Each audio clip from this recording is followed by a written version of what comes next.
后来这个疫情3级的警戒，搁延到7月12，就惊搁安尼封落去，会亲像台北市长郭文铁所讲的，枵死的会比病死的较多。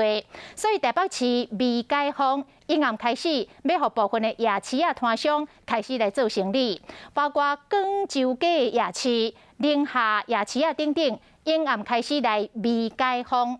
也毋过原本嘛定伫今仔日就要来恢复营业的龙山市的地下街，煞临时来划停。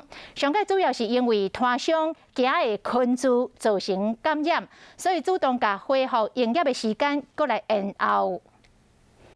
龙山市商圈从5月中开始一直维持这样子封锁的状态。原本业者决定呢，从29号开始就要自己微解封了，但昨天又被市场处喊卡。昨天下午柯市长开了一个记者会，有提到南万华的问题哈。那其实我们这边是属于中万华啦哈，不过我们还是听从市府的决定。龙山市地下街主题会会长提出公文，原本15号了后就会使解封，不过业者自主停业到29号。不过市长郭文铁一句话，会使各做生理的希望消失，不过也是有摊商先来整理。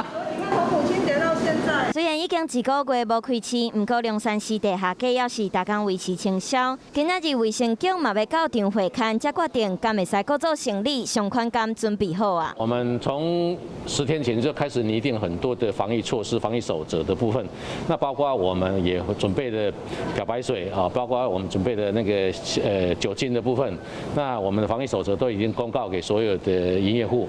会长表示，进前调查已经有超过800个摊商支持各做生理，封锁1个月，大家生活拢受到影响。市长处规划每一间夜市啊，各做生理的时间无同，广州街夜市啊、宁夏夜市啊等等，昨开始就会使解封。艋舺夜市啊、南机场夜市啊，搁要停到7月12以后。实际各做生理的日子嘛，交予主治会来决定。毕竟疫情较会才会当各做生理，到底安怎定义嘛，无人会当负责。台北市确诊的人数继续减少，就惊若是继续封锁。我认为饿死的会比病死的还多。恐惊就会和市长讲的同款。回现场。